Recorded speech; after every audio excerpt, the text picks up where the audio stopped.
Rise Up See Red podcast, all about the Arizona Cardinals and the NFL, featuring insider and outsider perspectives. Enjoy the best hour of Cardinals talk on the web. Now here are your hosts, Jess Root and Seth Cox.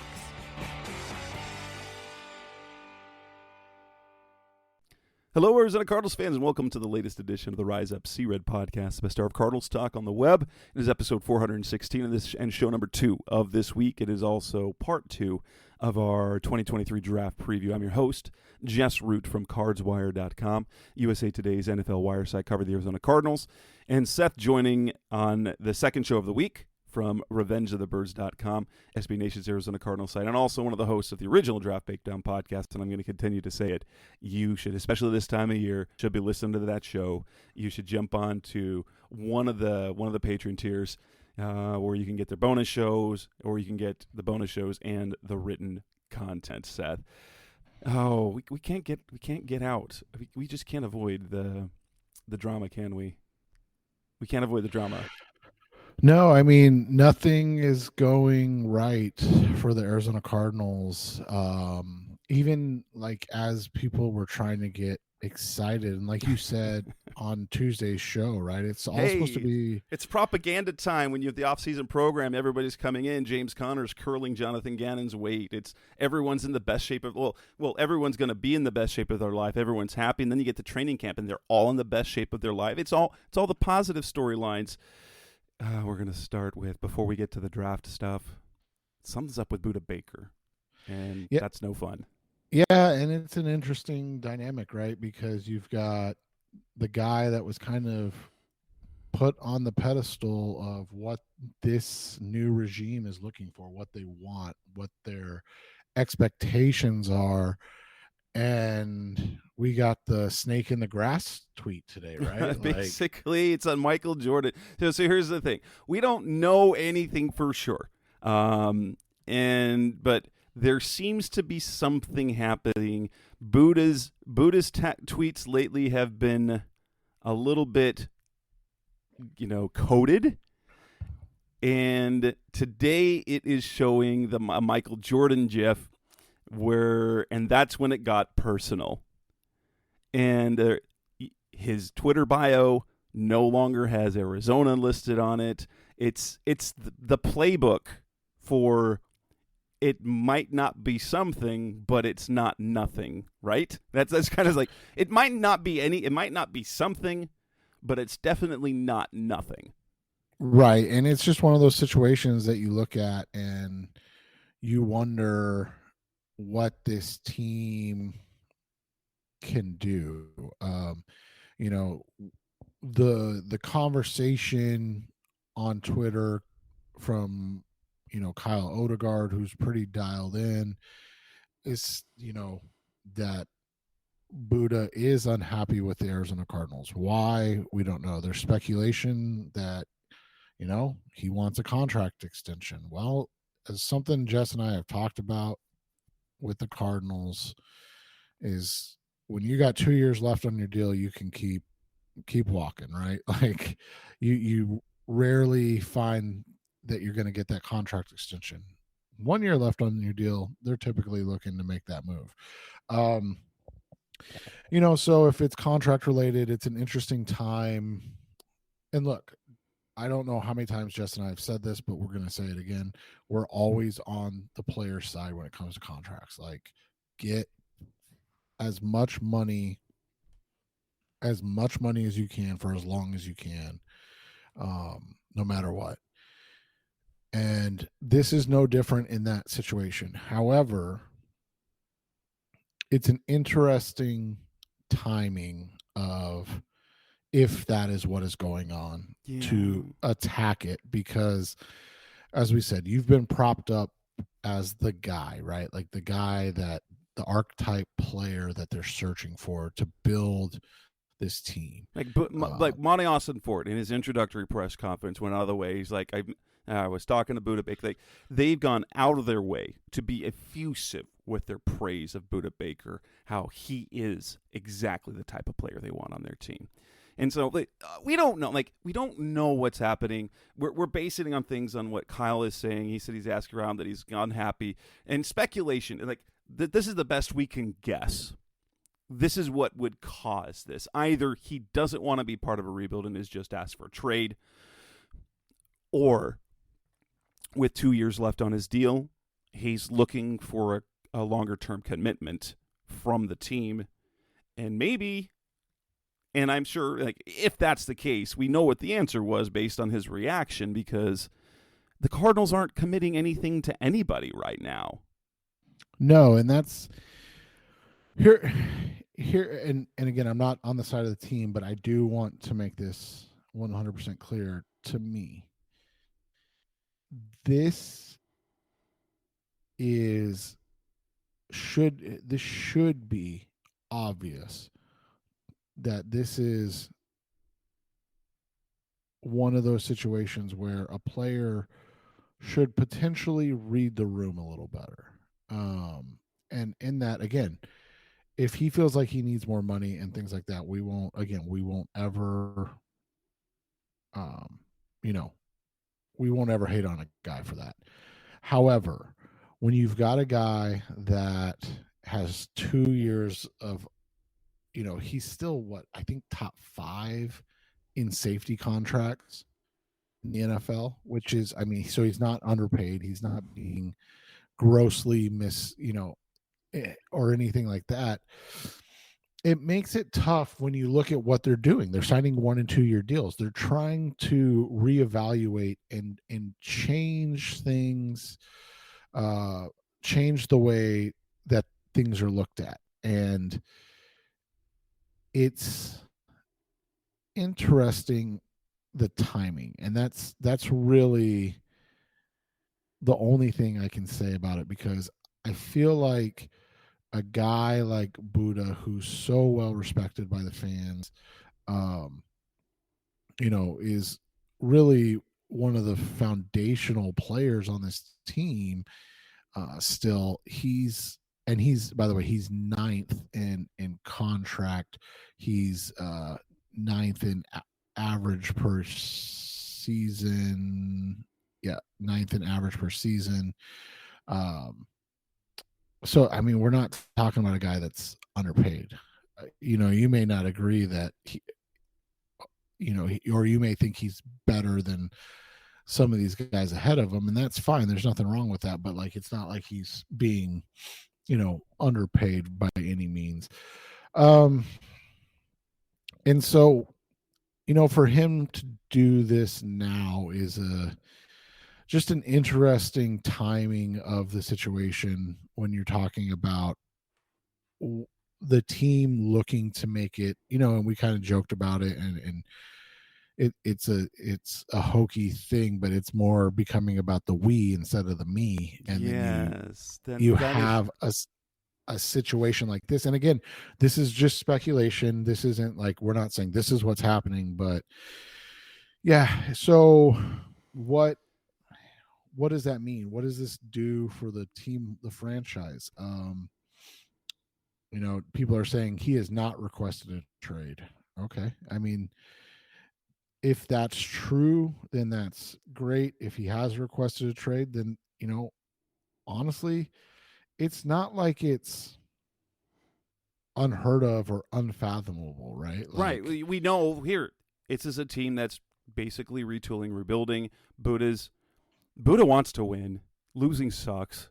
And he just doesn't want to have to go through everything that's going through.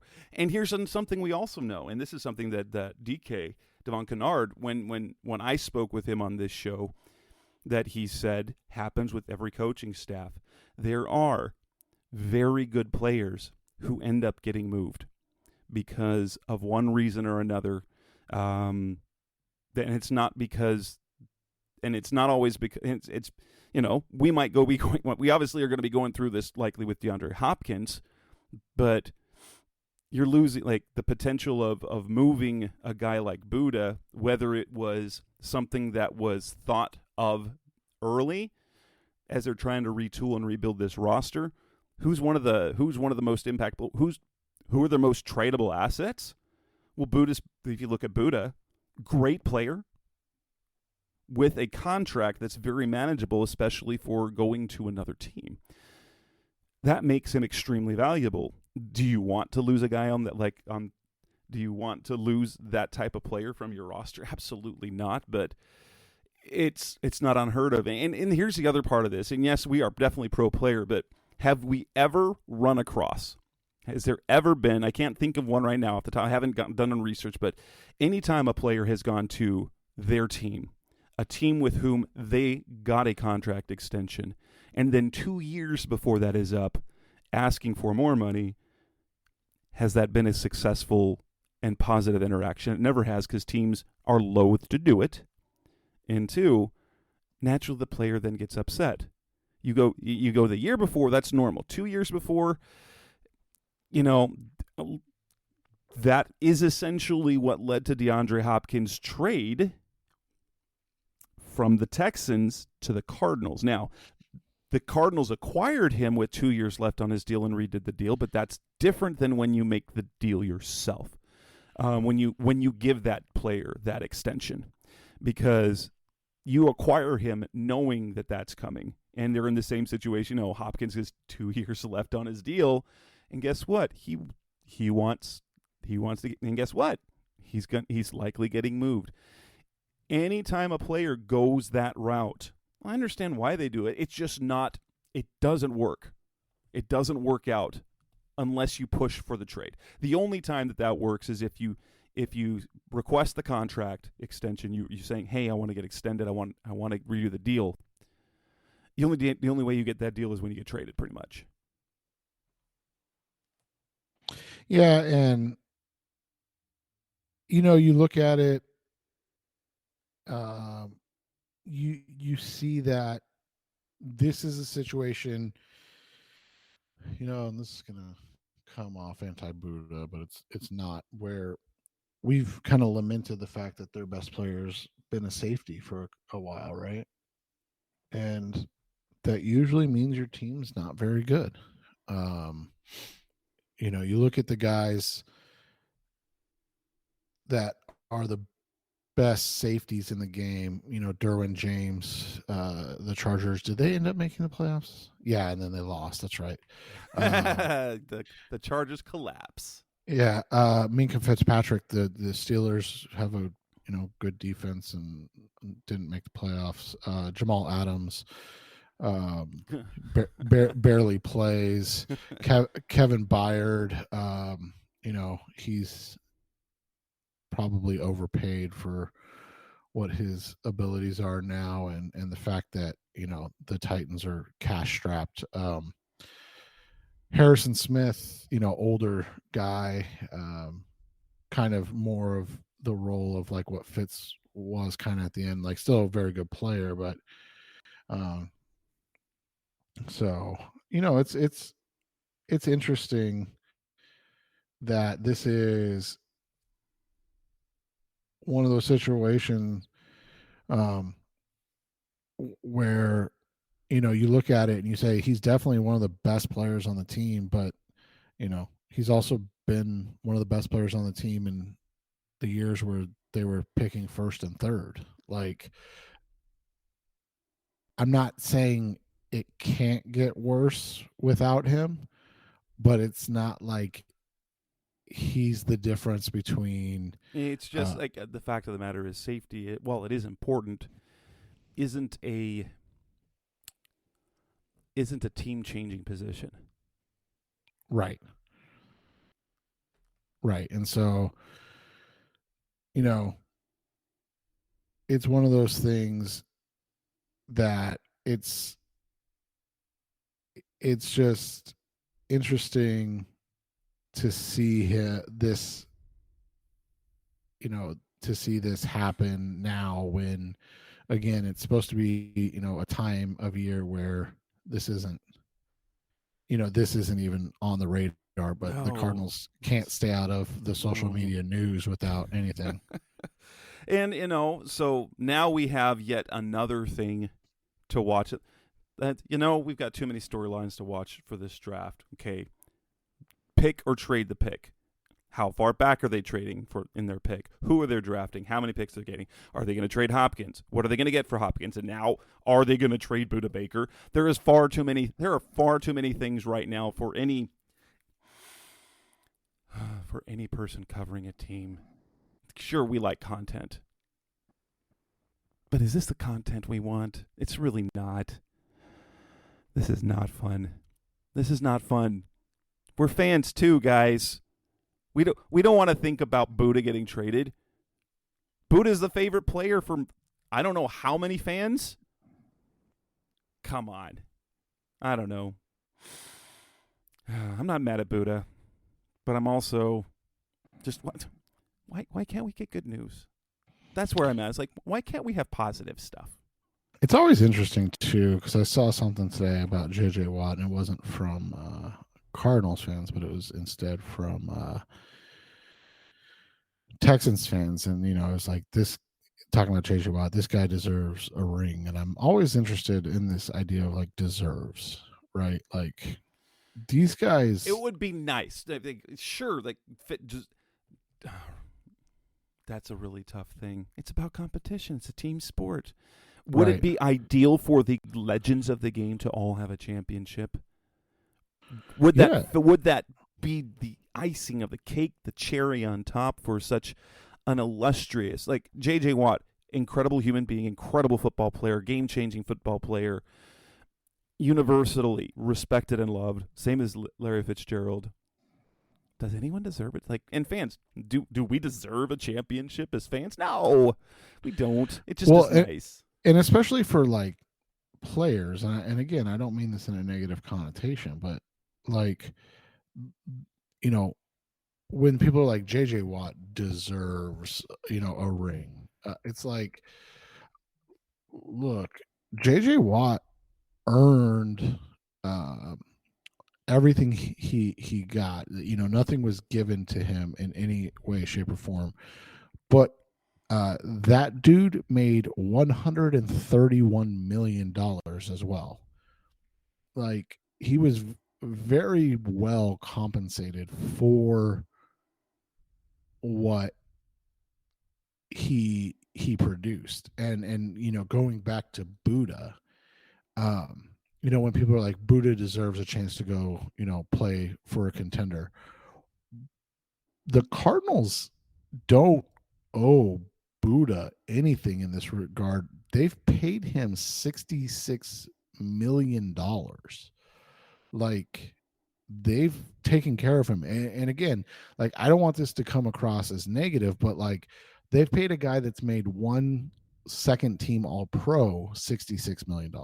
Like, I know he was an All-Pro on special teams once, but like, he's made, as a defensive player, one second team all NFL. And he's one of the highest paid safeties in the NFL. He's a great player. He works his ass off. He deserves everything he gets, but like, this whole like, oh, you know, if he doesn't want to be a part of the rebuild. Well, if he doesn't want to be a part of the rebuild, like, or the reset or whatever you want to call it, like, then why are you paying him?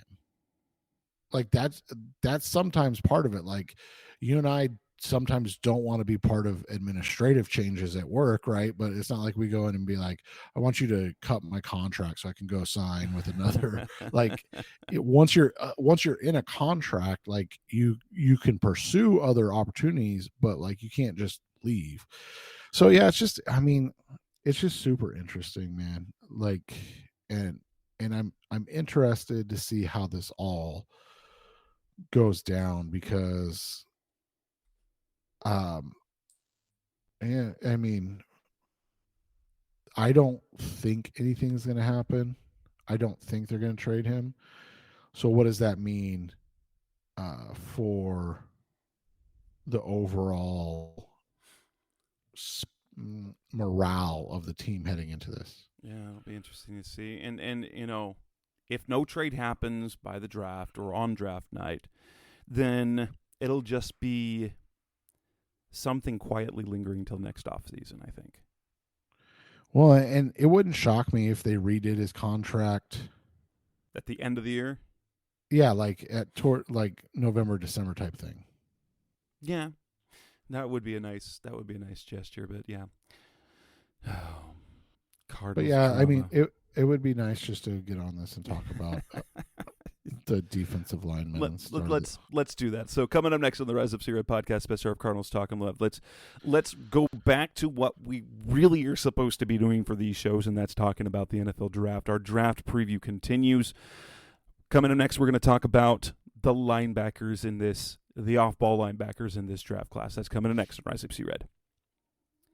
We're back on the Rise of C-Red podcast, Best of Cardinals Talk on the Web. We've talked, in our last edition of the show, we talked about the first round in general.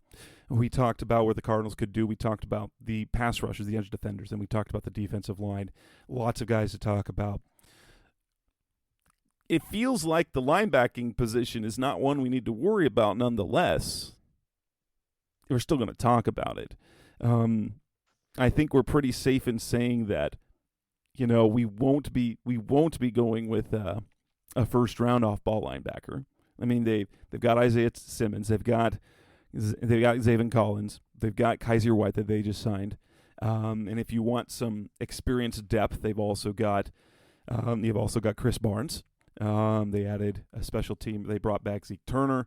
Those are the guys that you don't want to play necessarily in defense, but hey, the linebacker position seems pretty solid. That said, who are the best off-ball linebackers in this draft? Even if the Cardinals aren't going to be selecting them near the top of the draft, I'm hoping that we do not see an off-ball linebacker till day 3, probably, right? Right. It's funny. Justin and I actually talked about this today. Just in general, the 2023 off-ball linebacker class. So this is all fresh in my mind. That's perfect. So I think the best player is Drew Sanders, the linebacker from Arkansas. You look at Sanders, and he's a big, long, lanky, productive guy that can either give you something off the edge or as an off-ball linebacker. He was a 5-star recruit to Alabama, transferred to Arkansas, and had a great season this year. I think he put up 12 sacks or something like that. And he's just a guy that he's got the size and length to be like a really dynamic linebacker. Justin and I talked about him, and he's got some ability to come off the edge as a pass rusher too. Like, obviously he's not Micah Parsons, but like he could be somebody that is utilized in a similar way with his skill set. I think the best pure inside backer is the kid out of Iowa, Jack Campbell. Doesn't he feel like he's Dan Campbell in athletic linebacker form? Yeah, and he's a guy. It's like his son out there, who's not really a son, but right. And he's a really interesting guy, because we were actually like going through it today, and like he's a little more athletic than Zaven, but like there are a few linebackers that come out like inside backers that are this size. He's 6'5" and 250 pounds. Zaven was 6'5" and 265-ish.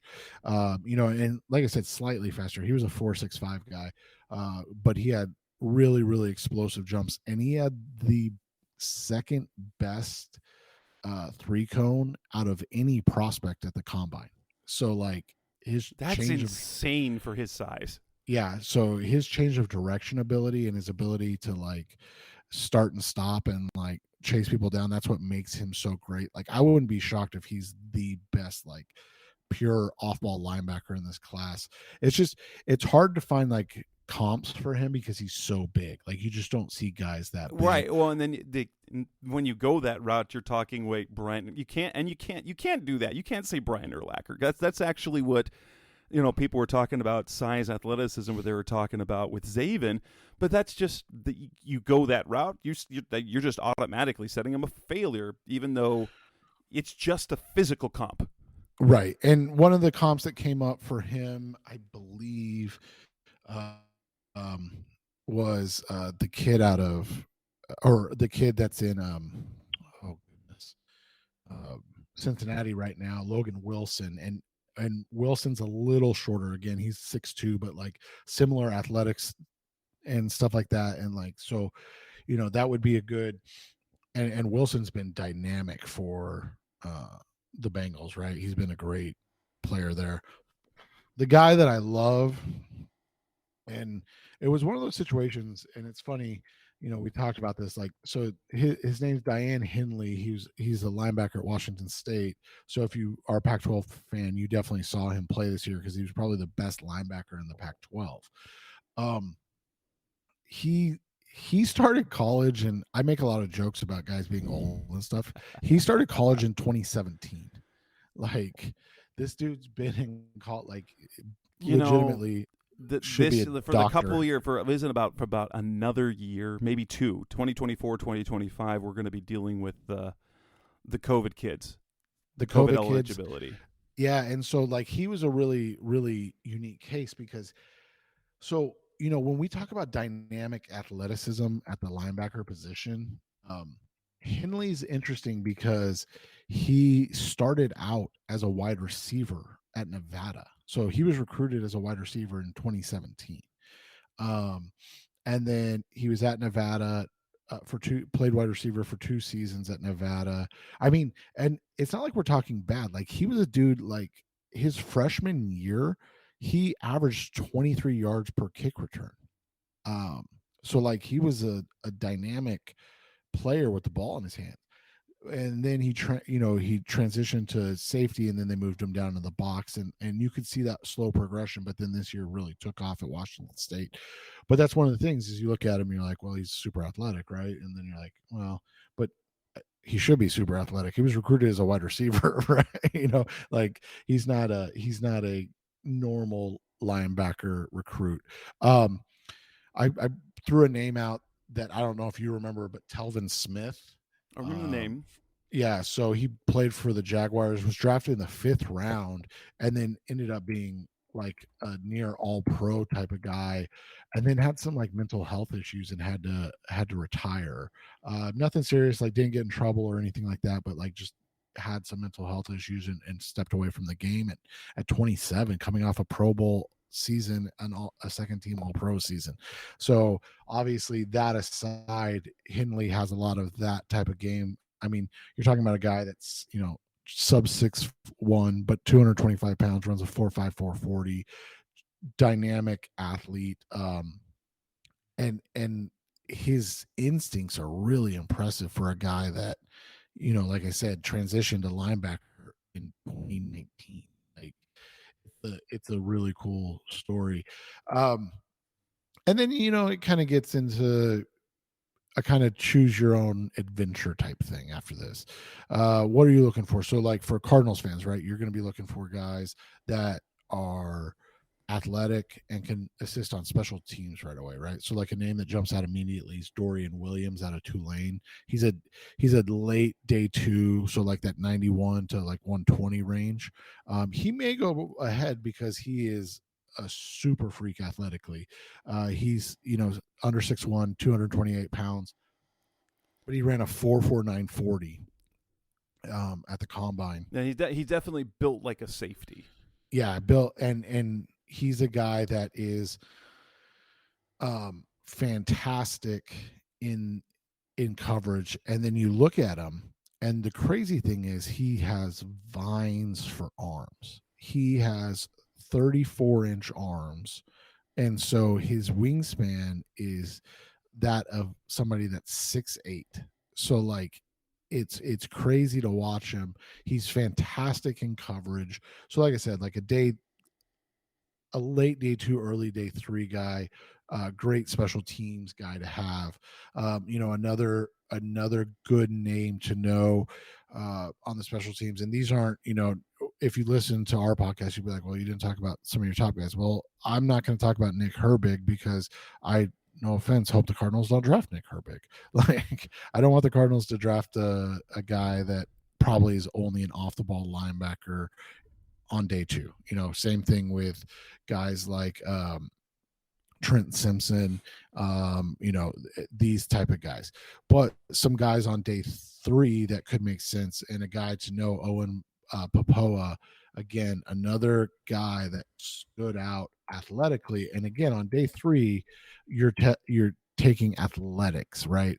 So this dude, 6 foot, 225 pounds, ran a 4.39 40. So he's fast.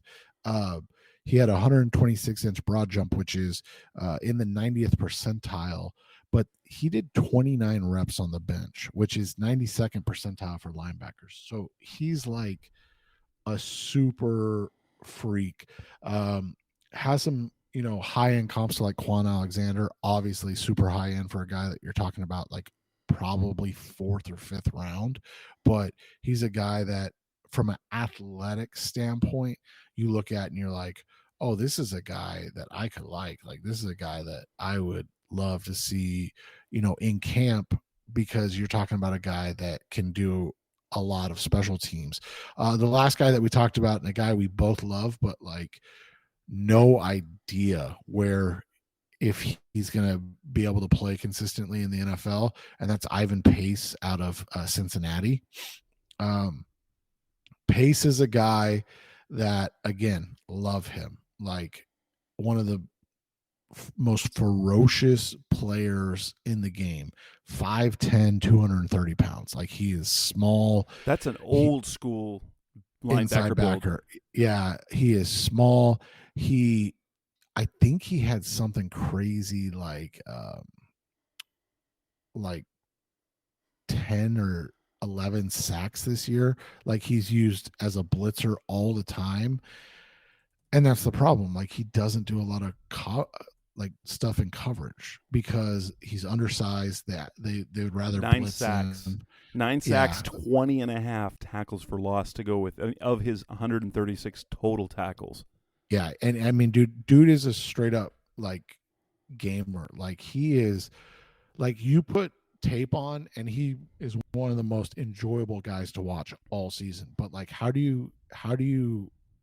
do you draft a guy that's that size, that is probably not a guy you can use in coverage consistently, and then is a guy that is a massive outlier in terms of size and speed and those type of things. And he's not unathletic by any means. He's just, again, it's just a guy that you wouldn't, probably want in this sense, just because of what you need. It's really interesting because I've been asking around about a couple guys from ASU. The one name's escaping me, but like Merlin Robertson. It's really interesting because Merlin was a guy. He was such a highly touted addition as a freshman. Yeah, and he just kind of fell off the face of the earth, right? And he wasn't bad, but he wasn't great. No, and he's a guy that's probably going to end up getting drafted. Like if he gets drafted, it'll be like in the 7th round, maybe the 7th round. I wouldn't be shocked if he ends up as an undrafted free agent, which is fine. I mean, he's a guy. And then Kyle Soley? Solely, thank you. Goodness gracious, we had talked about him too before, and his athletic numbers came back pretty bad, didn't they? Yeah, and so he's a guy I don't even think is going to get drafted. I would be, and that was the thing, is like he had a really good opportunity at the Shrine game. People I talked to were a little underwhelmed by his performance. Well, if you think of it this way, we had Evan Weaver, who was the best linebacker in the Pac-12, super productive, good at and marginally athletic, just athletic enough, and he was a 6th round pick of the Cardinals and washed out quite quickly. Yeah, and so it's tough to make it. Yeah, Soley came in at a 4.72, and so again, when you are, because I don't think I don't know what they listed him at, but he's listed at 6'4", 235. So we were just talking about guys that were running 4.63s at that height and about 15 pounds heavier. So, a tenth of a second faster, if not faster. So it's just hard to find guys. And you and I talked about after the Shrine game, he looked slow.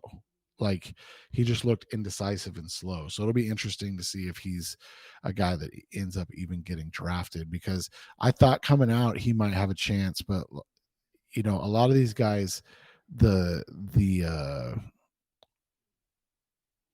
off-season stuff like bumps them up. He was just a guy that it just didn't seem to do that, give him that boost. Any other players of note at the linebacker position? We mentioned, Trent Simpson, obviously another Clemson backer. You and I probably both have a little too much PTSD off of those guys. Another super freak athletically. Justin and I make the joke all the time, like their linebackers test better than their wide receivers do athletically. It's crazy. He's a guy that's probably going to go on day 2. Henry To'oto'a out of Bama is a guy that has played a lot, and it's interesting that a Emma linebacker isn't getting a bunch of hype, but he's undersized and didn't test overly athletic. His 40 time was good at 4.62, but he's 6'1", he's 227 pounds, and his other testing was like really, really down there in terms of that stuff. So it'll be interesting to see where he fits. And then Noah Sewell was a guy that was mentioned like in the first round, right? When the offseason started, not this offseason, but last offseason, like coming into the 2022 college season. And now, you're probably going to see him on day 3. Another one of those throwback linebackers, under 6'2", 250 pounds, a 4'6" guy, wasn't overly agile or explosive. So he's just a linebacker that kind of knows how to play. Reminds me a lot of Jasper Brinkley, who, was around in the NFL forever, right? And was on the Cardinals. Yeah, and not a bad player. No, not at all. But never lived up to the expectations or hype, and Brinkley went in the 5th round. So that was a super, successful career for him. We know that the Cardinals have, if we look at the names, there's one name that we know the Cardinals have at least taken a longer look at, and that's Texas's DeMarvion Overshown. Let's see who else was on that list, but he's the one that he would have had an official. Is that what he had? Yeah, I think Overshown came in with he's a guy that's really interesting because we as in like the draft community expected him to come out last year. I think he ended up being a 5th-year guy, and like you talked about, these guys are all going to be older now. We got to kind of just get over it. So he could have come out last year, decided to take an extra year due to COVID. Another guy that transitioned from being a defensive back to a linebacker while he was at Texas. So athleticism shouldn't be surprising, right? He had a good 40-yard dash at 6'2 3/4, 230 pounds. He ran a 4.56. He had a nice broad of 124 inches. Weak upper body with only 15 reps on the bench, which is like in the 5th percentile, and not overly shocking that that's what it came in as, because you see him, and that's kind of what you see, is a guy that, he uses his athleticism, but he's not great at taking on blocks. He's not great, engaging in those things. He kind of reminds me of Christian Kirksey. I don't know if you remember that name coming out. Yeah. Again, another guy that's been in the NFL for almost a decade now. 9 seasons, played with a bunch of teams, started a bunch of games. He started 94 games in his career. He was drafted in the 3rd round. I would think Overshown's going to go in that 3rd to 4th round range. A good football player, good instincts. I just feel like a guy like Popoa or Williams are a little more intriguing to me, just because their athleticism and athletic profile is much better at the same size. Coming on next on the Rise Up Sierra podcast, Best Our Cardinals Talk on the Web, let's talk about a premium position that the Cardinals definitely should look at. And it feels like they are taking a long list at that, and that's cornerback. That's coming on next on Rise Up Sierra. We're back on the Rise Up Sierra podcast, Best Our Cardinals Talk on the Web. We're on to the cornerback position. It is a position of great need. It is a position, it's a premium position, and it is a position that seems to have a lot of talent this year. Yeah, this is a incredibly deep corner class, and you know, a great reporter, great writer, Kyle Odegaard had his mock draft today. I love Kyle. I love Kyle's work, so I don't want this to come off as criticism. You know, I even tweeted it, so like I'm not talking out of school or anything, but like he had the Cardinals trading down from 3 to 11. Is that where the Titans are? Yes.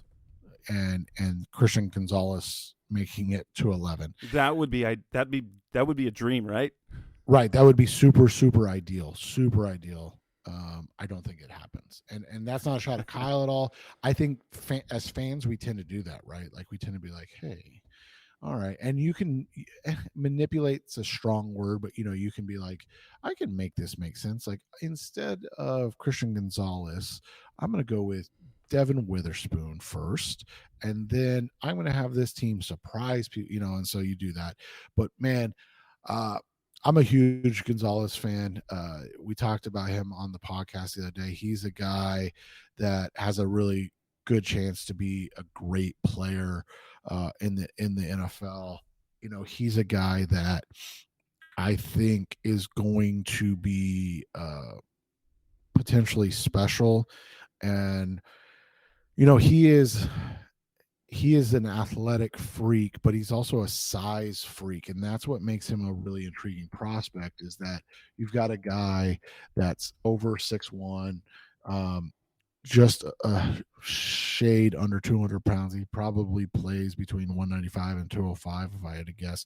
Good arm length, above average arm length, 32-inch. And that's a huge deal for corners, And then he ran a 4.38 40. He has a 41.5-inch vertical, which is asinine, and then 133-inch broad jump, again asinine. Like elite explosive athlete, great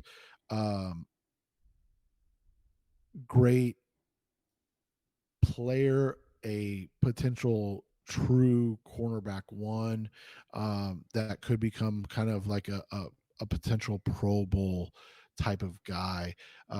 When you look at Gonzalez, he has all the makeup of a lot of the guys that have come out lately that have had extremely strong careers. We've talked about it, whether it be like a Marcus Lattimore or a Patrick Surtain. Like he has those measurables and could be in that class. I know that people like to make fun of Lattimore,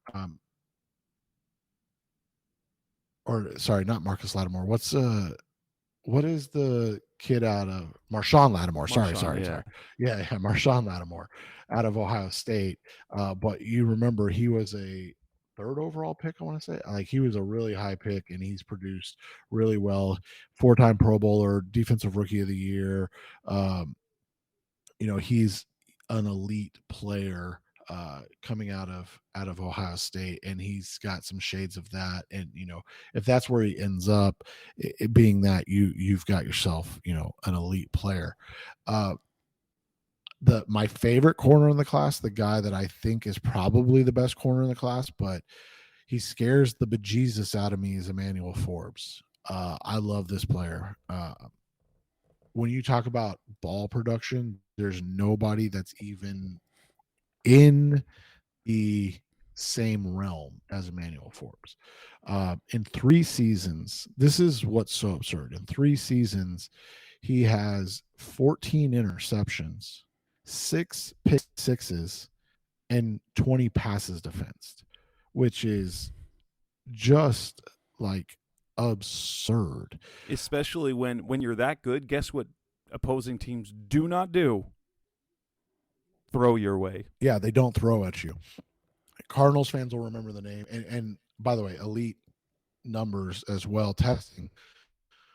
The problem is really have never seen a guy this small come out, at least measure, just a shade under 6'1", 166 pounds, which is not ideal, especially when you're talking about a guy that's running a 4.35 40, right? Like, the other thing is he's got a huge wingspan, 79-inch wingspan. You're talking about a guy that's got vines for arms, and it all shows up on there. His high-end comp is Dominique Rodgers-Cromartie.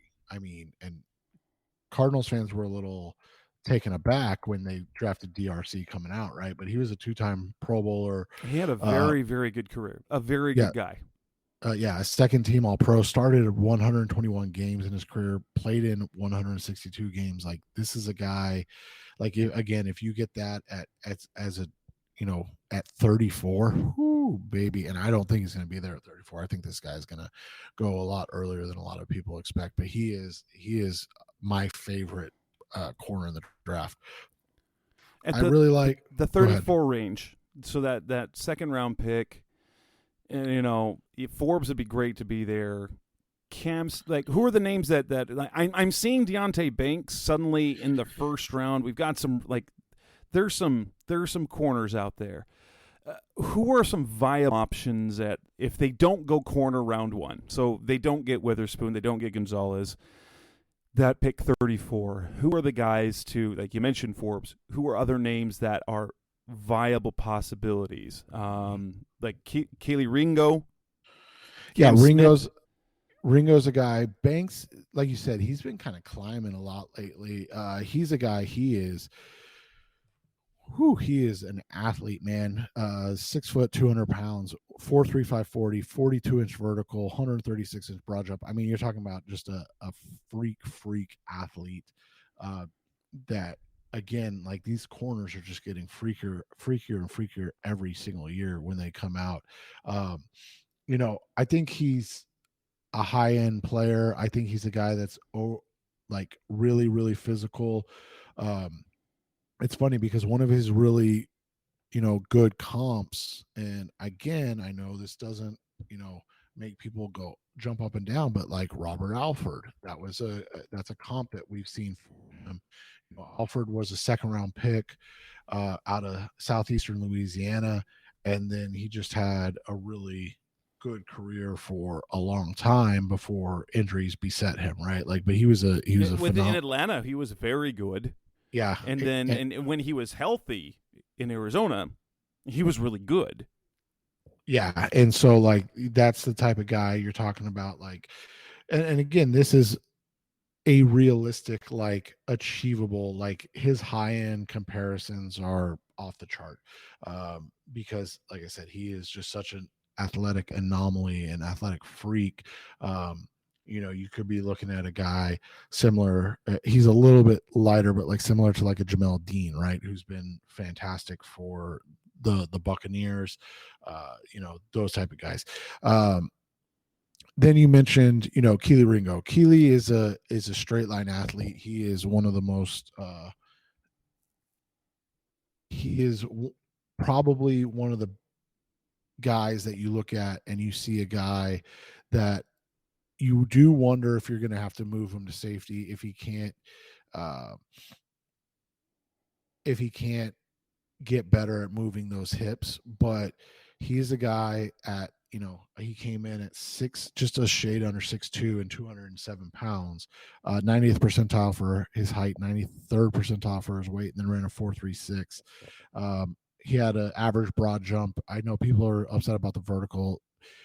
The vertical, if they have a great vertical, this is something that we talk about on the podcast. If they have a great vertical, it's a bonus, but it's not something to worry about. The broad jump is more important because it talks about explosiveness from the hips, right?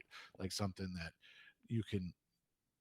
where you look at that they use more often in terms of, exploding in and out of breaks and things like that.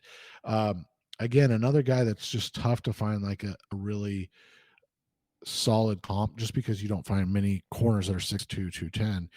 But he's a guy that I think if you got him in the second round, you should be excited about, because I think he can play. Another guy that's really intriguing, you mentioned Cam Smith. Smith's an interesting guy because when you look at him coming in at 6'1", 180, it's a little, again, lean guy. He ran a 4.43, had a really good vertical, but super explosive broad jump, like we just talked about. He's a guy in the second round, when you look at it, that you're looking at a guy who could be a really solid cornerback too. He may not develop or have the high end cornerback one upside, but he's a guy that has excellent, that is consistently good, if that makes sense. Like you're not talking about a guy that you're like blown away by consistently, but a guy that is consistently in position to make plays and does so. And again, when you're talking about the second round, you're not going to find all the time finding guys that are, elite, especially like cornerbacks. But so you either have to draft guys that you like, as in like they're going to be solid, or you draft guys that are athletic traits, like we talked about with Ringo, or another guy we'll bring up. But another guy that, and not one of my favorites, he's a little stiff in the hips, but again, I think he's got some ability, and that's Tyreek Stevenson out of Miami. He's another guy that's going in that day 2 range. So again, maybe you trade back those top 2 guys, Witherspoon and Gonzalez are not available, right? So but you add 41, and so at 41 you can get like a Stevenson or a Ringo or a Smith. His size at 6 foot, 198 pounds, good arm length, which again we talked about. It's a really big thing. He's a zone guy, so that could be a fit for what they're looking to do,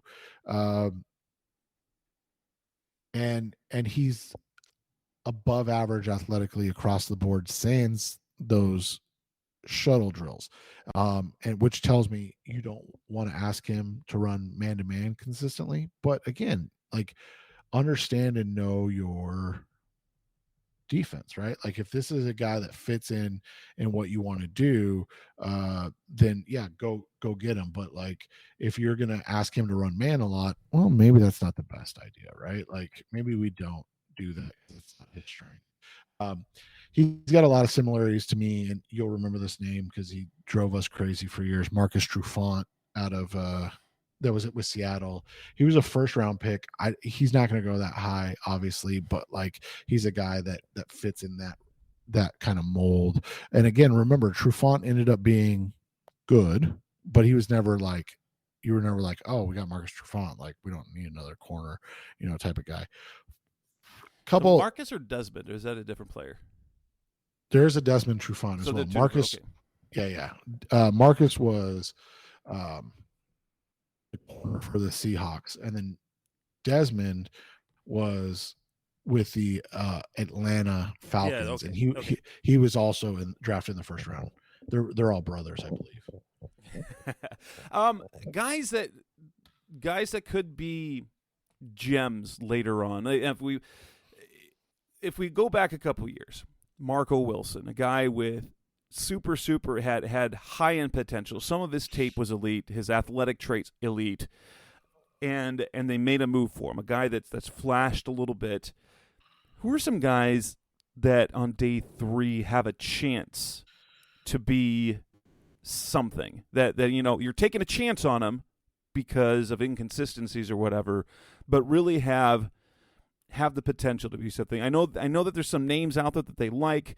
Keitrell Clark, Louisville, is one that they like. Darrell Luter Jr. out of South Alabama. But are there some legitimate possibilities for some talent late in the draft that could be productive players?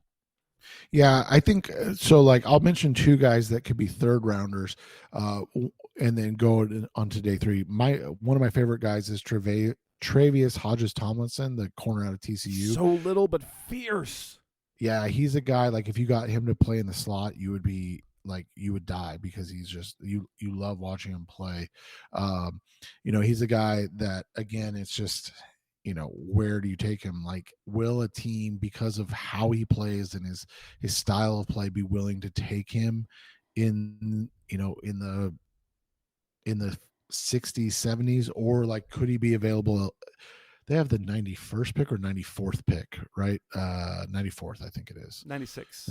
96. Yeah, like would he be available at 96? Because he's a guy that if he was, I'd be like, I don't even care if you took Christian Gonzalez in the first round. Like if you can take him at 96, I'm doing it, because now all of a sudden you've got an outside corner and you've got a tremendous slot corner.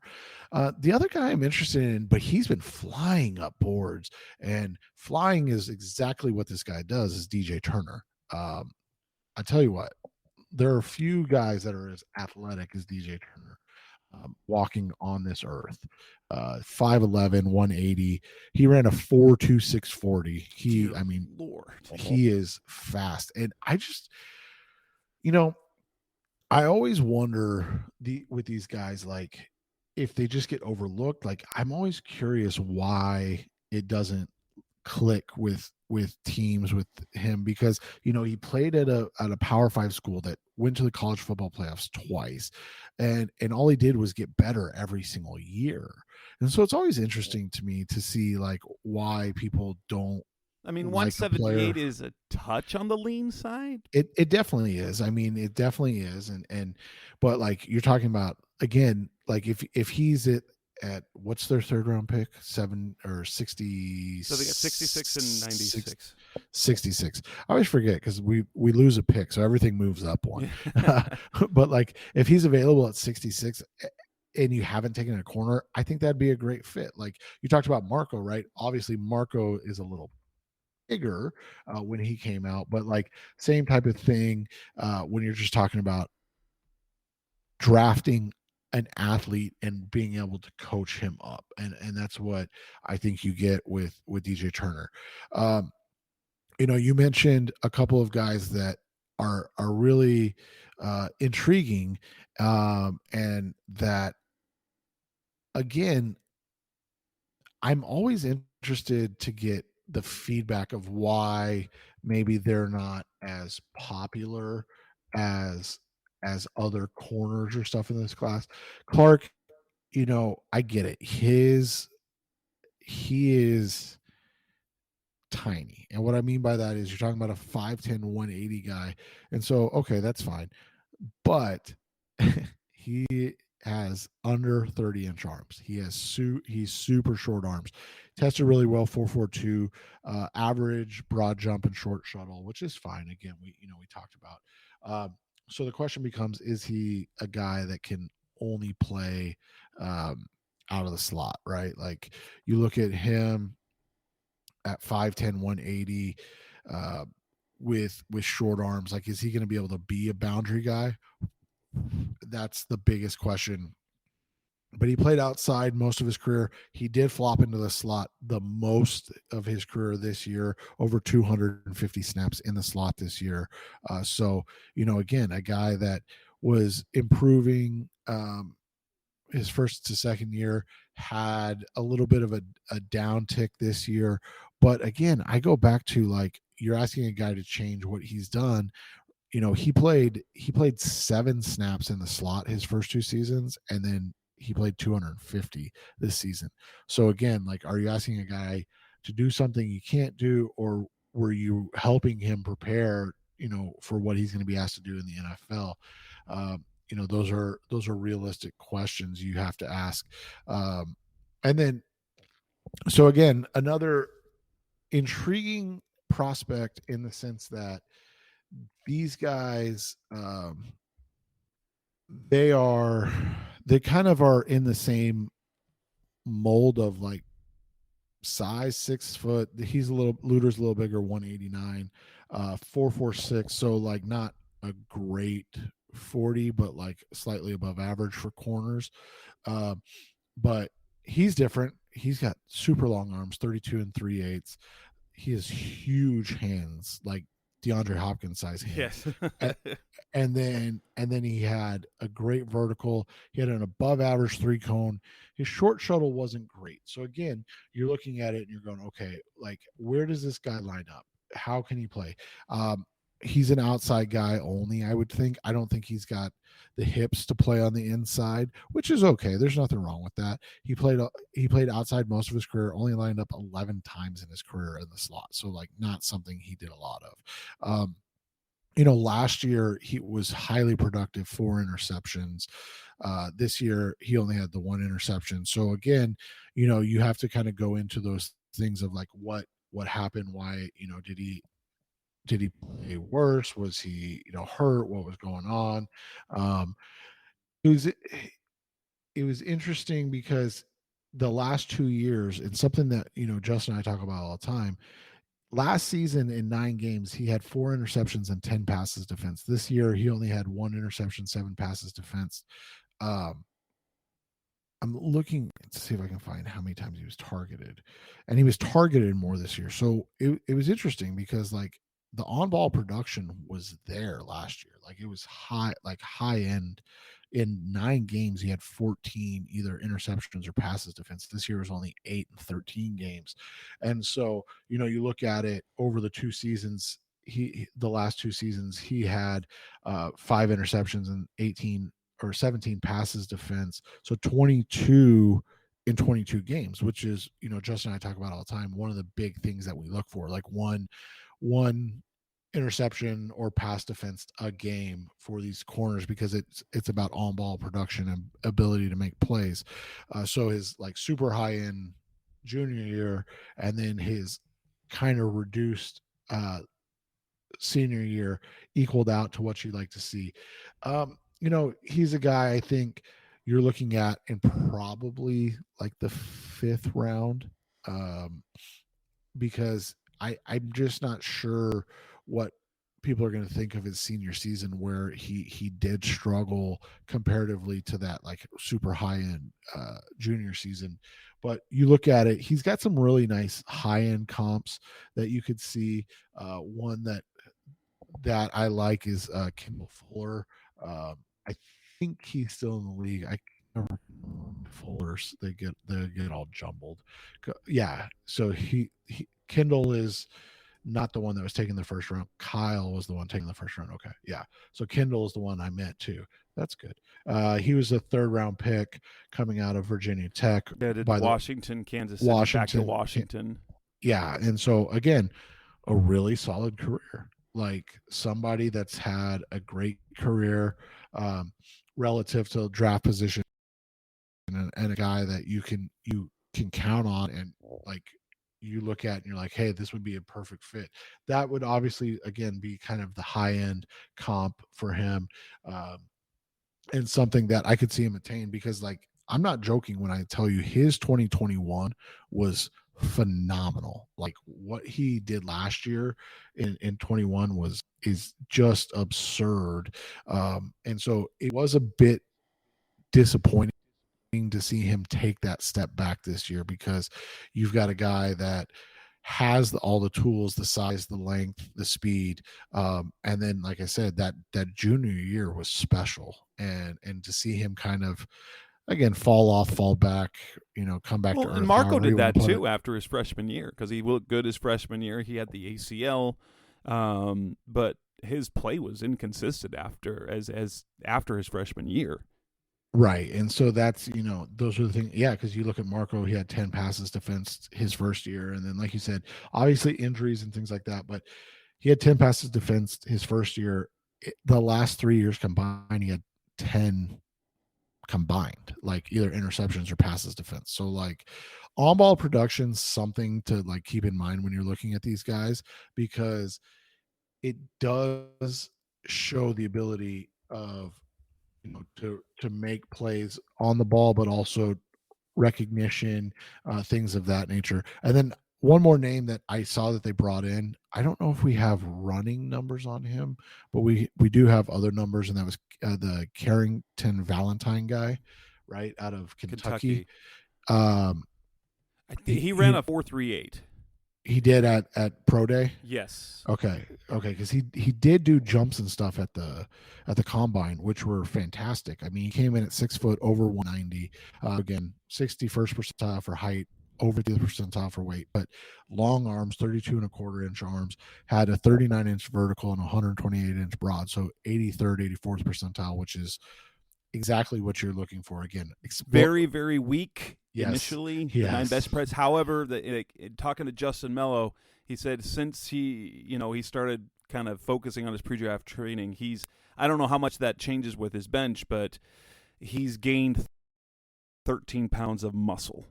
Yeah, and that's something that they have to do, right? Like a lot of times they come in, and we talked about this like with Bryce Young on the podcast. A lot of times they come in and they're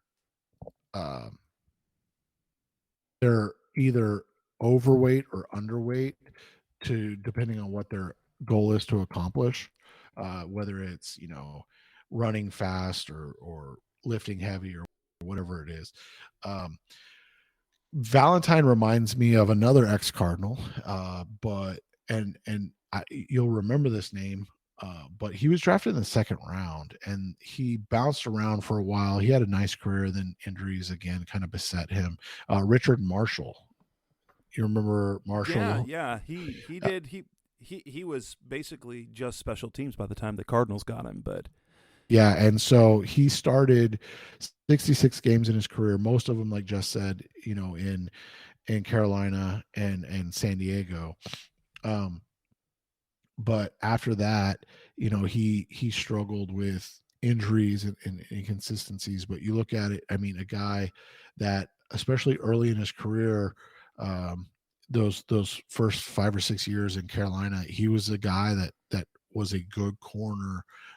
And again, if you're talking about a guy that you're talking about on day 3 and you're comparing like his upside to like a guy that played for a decade in the NFL and then or nearly a decade in the NFL and then had a productive career starting, like that's a good thing, because again, 4th, 5th, 6th round picks, those aren't gimmies, and he's projected to go like late 6th to 7th round. Coming up next on the Rise Up See Red podcast, Special Our Cardinals Talk on the Web, let's talk about a position that hopefully you don't need to get one in this draft, and that's safety. That's coming up next on Rise Up See Red. We're back on the Rise Up See Red podcast, Special Our Cardinals Talk on the Web. The safety position, based on what I'm hearing, is paper thin. Who's worth looking at? Now this becomes kind of important. If the Cardinals end up trading Budda Baker, now granted, there is the possibility that they have something in mind. If Budda ends up getting moved, Isaiah Simmons becomes a safety. I don't know. We'll have to wait and see how they see Isaiah, but the safety position could become kind of important. That said, who's worth drafting in terms of safety? Who has starting potential? I mean, the only real names at the top, Brian Branch and Antonio Johnson, are kind of like your only 2 guys that probably go in the first 2 rounds. Sidney Brown out of Illinois could go. I think he was the one that tested out of this world. Yes, he was. Okay, good. One of us remembers. I just remember that was one of the players that was on Touch and Hour. They always do like the winners at different positions. Okay. Yeah, he was one that got named. Yeah, and I mean, again, 5'10", 211, but he ran a 4.47 and then had like a 40.5-inch vertical and a 130-inch broad.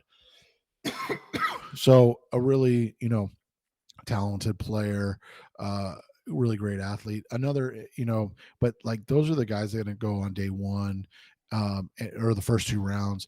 You might see a run in round 3, starting with either Jordan Battle, the other Alabama safety, or Sidney Brown, JL Skinner, the big guy out of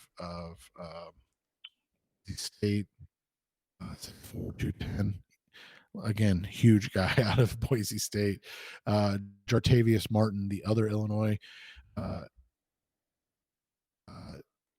safety, he tested really well as well. He's going to be intriguing. to see where he goes. But yeah, for the most part, I mean, this is a paper thin class. What is there about Jamie Robinson? He's a name that keeps coming up, and for me, when it comes to the Cardinals, He's an interesting guy because he tested like garbage. 5'11", 190. He ran a 4.6 40. He had a 116-inch broad jump, which is like 20th percentile. He did well on the bench. He had 23 reps on the bench, but he's just a historically. Yeah, then this is the thing that's going to be interesting because now we got a different front office. Safety's been a position where the Cardinals have been able to find production without, like, whether it's veterans or the draft, because Tony Jefferson went undrafted, Jalen Thompson, 5th round supplemental pick. Buddha's round 2. They traded up for him. That's a different story. But it seems like they always have been able to find safeties, really good safeties at great value. Yeah, and his like high end would be like a Kurt Coleman. Do you remember that guy that played for the Eagles forever and was a good player? I mean, he wasn't a bad player by any means, but like he's a hard one to project because like his size and athletic testing was so bad, man. It's crazy to me because he didn't look like it on the field. We talk about it, like the crazy thing is with safeties, and we see it every single year, that is that the Cardinals always draft one. And the reason they always draft one is because they're typically freaky athletes, right? We talked about the James Wiggins, Rudy Ford, these guys that were phenomenal testers. And then so then we need to look at the for guys like Daniel Scott out of Cal. Yeah, Daniel Scott out of Cal. Brandon Hill out of Pitt. Yeah. Another guy that tested really, really well was Jason Taylor out of Oklahoma State. And all of these guys are guys that, like Daniel Scott's projected to go on, in the 5th round. The kid, Jason Taylor, is projected to go in the late 6th round. Brandon Hill is projected to go in the 7th or undrafted. So like it makes sense because those are the special teams guys, and that's what you're looking for at the end of the draft, right? You're trying to fill out your roster. You're trying to make sure you have good special teams guys that can do some things for you. The name that I like and that a lot of people like is Daniel Scott. I think he's going to be a guy that's intriguing, that has some upside. Athletically, I mean, you gotta like it because he's got the length at 6'1", 208, the 40 at 4.45, the strength with the bench at 20. They had the 6'7", 5'3". There is like across the board physically, you love it. Yeah, and he's a guy that he is a guy that does a really nice job as a safety, and so he's another guy that I'm always interested in why he doesn't get a little more love. Part of it is he's old. He's going to be 25 this season, so that's I wish I were an old 25 years old. I know, right? And so that's the thing is if you're and that's what makes him a great 6th, 7th round pick. Right. And if you're a guy that needs a back end safety that's really good in zone, that's a good like a really good tackler, and things like that, he is 100% that guy. I think he was also a really big special teams guy, which is obviously one of the biggest things when you're talking about, he captain and special teams captain while he was at Cal. Obviously that was big on the last regime, the captain part, but like when you're talking about drafting a safety, like you want a guy that's going to be able to give you reps or get on the field, because like you said, it's slim pickings to get on the field in this safety room right now. So, but yeah, he's a guy he did all 4 phases. He did all 4 phases in special teams. Yeah, he is. That's what I'm saying. He's the type of guy that you want on your team, even if, and Justin and I talk about this. obviously you mentioned it with the COVID kids, right? But with these day 2 and especially these day 3 picks, you're less worried about the age because you're not worried about getting them to a second contract. You're just worried about getting 4 years of playing time out of them. And so, like, if you get a guy in Scott that you can play for 4 seasons, whether it's 2 seasons as a special team ace and then a rotational safety the last 2 seasons, and you get 4 seasons out of that, and he's 29, and you're like, good luck, go find somewhere else. That's still if you can get a day 3 pick to play out his contract with you, that's a success. That's hitting in the draft when it comes to it's not the guys that turn up. If you have a team where you have a day 3 selection who plays out his rookie contract, you've more than met expectations that what you can get from those picks. And that's what you look at. But yeah, man, if you need a safety in this class, you're like, you're trading for Budda Baker, right? Right. And that's what it looks like, right? You're like, oh man. And so it'll be interesting. But yeah, I think this is a bad. I hate saying bad, but like this is not. It's a lean safety class. Yeah, that's the best way to put it. All right, with that, we wrap up this edition of the Rise Up Secret Podcast, the best of Cardinals talk on the web. We'll be back next week. The kind of the plan for the next 2 episodes, which will wrap up our preview of the players and positions, is we will go with, I'm sure we'll have news to talk about on Tuesday. We will record talking specifically about wide receivers and then offensive linemen, interior, exterior. Then we will look at on Thursday, our Thursday show, which will probably hit Friday, Saturday. We'll look at running back, tight end, and quarterback. And then in the week of the draft, we will do our first round mock. And then Seth and Justin will be podcasting, I think, draft night. But too much going on for me with the Cardinals coverage. So we will have after that, we'll go a whole week with then the reaction to the draft. Thanks for listening. That's Seth Cox. I'm Jess Root. Thanks for listening as always. We'll be back next week. Thanks for listening to the latest edition of the Rise Up See Red podcast. Listen to previous episodes and subscribe to the show on Apple Podcasts, Stitcher Radio, Audioboom, or many other podcast platforms so shows are delivered directly to your mobile device. Please give the show a 5-star rating and always support the sponsors who support the show. We'll be back soon for the best hour of Cardinals talk on the web. Rise up, Red Sea, be Red, See Red, and of course, Rise up, See Red.